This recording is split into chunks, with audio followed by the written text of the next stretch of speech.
नमस्कार सभी साथियों को, कैसे हैं आप सभी।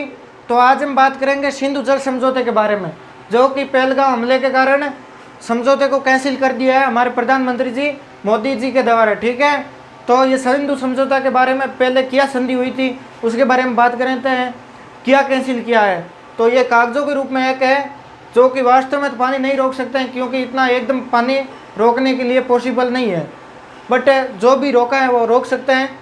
एक ऐतिहासिक समझौता है, सिंधु जल समझौता किया है, यह एक ऐतिहासिक समझौता है जो भारत और पाकिस्तान के बीच हुआ था। इसे 19 सितंबर 1960 को कराची में हस्ताक्षरित किया गया था। मतलब कराची के अंदर ये हस्ताक्षर हुआ था 19 सितंबर 1960 को, जिसमें प्रधानमंत्री जी थे हमारे जवाहरलाल नेहरू और उधर थे पाकिस्तान के राष्ट्रपति अयूब खान। ठीक है, तो इसके बीच मध्यस्थता किसने निभाई, वो निभाई विश्व बैंक ने इसके अंदर मध्यस्थता निभाई थी समझौता कराने के अंदर। ठीक है, तो इस समझौते का उद्देश्य था सिंधु नदी प्रणाली के जल का न्याय संगत बंटवारा करना, ताकि दोनों देशों के बीच पानी को लेकर कोई विवाद नहीं हो। इसके कारण यह समझौता हुआ था, विश्व बैंक ने मध्यस्थता निभाई थी और 19 सितंबर 1960 को कराची में यह समझौता हुआ था। ठीक है, फिर इसके मुख्य बिंदु क्या, तो इसके मुख्य बिंदु यह है कि इसके अंदर 6 नदियाँ हैं, मोस्टली ऑफ 6 नदियाँ हैं, जो 3 नदियों का पानी है जो पाकिस्तान को, और 3 नदियों का पानी है जो भारत का नियंत्रण है। ठीक है, तो भारत को पूर्वी नदियों का, जो पूर्वी नदियां हैं रावी है, व्यास है और एक सतलुज है, ये 3 नदियां हैं, इस पर नियंत्रण है भारत का है। इस पर किसका नियंत्रण है, पूरा नियंत्रण भारत का है। जबकि पाकिस्तान को पश्चिमी नदियाँ हैं सिंधु, झेलम और चिनाब, ये पश्चिमी 3 नदियाँ हैं, इसका नियंत्रण किसका है, इसका नियंत्रण है पाकिस्तान का। ठीक है, तो इस 3 नदियों पर तो पाकिस्तान का नियंत्रण है, और इस 3 नदियों पर सतलुज, व्यास और रावी पर भारत का नियंत्रण है। तो इस प्रकार ये समझौता हुआ था। और लेकिन भारत को इन नदियों का सीमित उपयोग, मतलब ये सिंधु है, झेलम है, चिनाब है, इसका भारत सीमित उपयोग कर सकता है, जैसे सिंचाई के लिए, हाइड्रो पावर के लिए, घरेलू इस्तेमाल के लिए भारत है जो इसका इस्तेमाल कर सकता है, इसकी अनुमति मिली है। ठीक है, जबकि अभी यह नियम है, यह संधि है जो कैंसिल कर दी है। ठीक है, फिर इसके बाद जल के उपयोग पर नियम, जल के उपयोग पर ये नियम है, उसके बारे में बात करते हैं। तो जल के उपयोग पर नियम है, भारत को पश्चिमी नदियों पर बड़े बांध या सिंचाई योजना बनाने की इजाज़त नहीं है। पश्चिमी नदियाँ जो सिंधु है, चिनाब है, झेलम है, उन 3 नदियों पर भारत को अनुमति नहीं है कि इस पर बांध बनाए या सिंचाई के लिए योजना बनाए, क्योंकि यह जो पाकिस्तान के जल प्रवाह को प्रभावित करती है।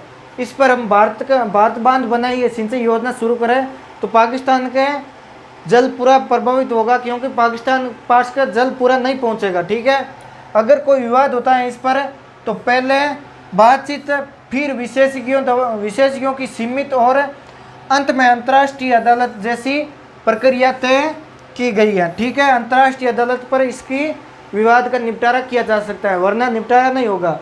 बट इस संधि जल समझौते को अभी हमारे प्रधानमंत्री जी के द्वारा कैंसिल कर दी गई है पहलगाम हमले के कारण। उससे पहले पुलवामा अटैक भी हुआ था, तो ये पाकिस्तान आतंकवादियों के कारण है, इसके कारण ये संधि जल समझौता है जो ये कैंसिल कर दिया। अभी कोई मान्य नहीं है इस संधि जल समझौते का। तो इसका महत्व क्या है, इसका महत्व है कि यह समझौता अब तक दोनों देशों के बीच सबसे स्थिर समझौता में से एक रहा है। भले ही राजनीतिक संबंधों के कितने भी तनावपूर्ण रहे हो, लेकिन इस समझौते पर एक रहे हैं दोनों देश। ठीक है, इस समझौते को इतने दिन मान रहे थे, पर अब इस समझौते को नहीं मान रहे हैं। फिर इसको एक चार्ट के रूप में हम रिवाइज कर लेते हैं सिंधु जल समझौते को। तो सिंधु जल समझौते का नाम था सिंधु जल समझौता।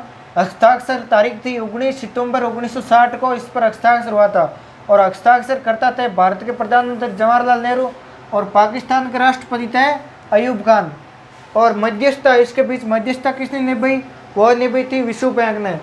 और नदियाँ कितनी थी, 6 नदियाँ थी, सिंधु, झेलम, चिनाब, रावी, व्यास और सतलुज, जिसमें से सिंधु, झेलम और चिनाब ये 3 नदियाँ, पश्चिमी नदियाँ, ये तो पाकिस्तान के नियंत्रण में थी, और रावी, व्यास और सतलुज ये 3 नदियाँ जो भारत के नियंत्रण में थी। तो नदी वितरण, पूरी नदियाँ भारत को रावी, व्यास और सतलुज ये भारत को, और पश्चिमी नदियाँ जो पाकिस्तान को मिली है, सिंधु, झेलम और चिनाब। उद्देश्य था जल बंटवारे को लेकर भारत और पाकिस्तान के बीच स्थायी समाधान देना। ठीक है, तो यही उद्देश्य था सिंधु जल समझौता का। इसके बारे में हम छोटी सी जानकारी दी है आपको। तो इसके बारे में फिर पहलगाम अटैक के कारण यह सिंधु जल समझौता जो कैंसिल कर दिया गया है। अब ये सिंधु जल समझौता है जो मान्य नहीं है। ठीक है, आज के लिए इतना ही। अब मिलेंगे किसी नेक्स्ट सेशन में, तब तक के लिए धन्यवाद।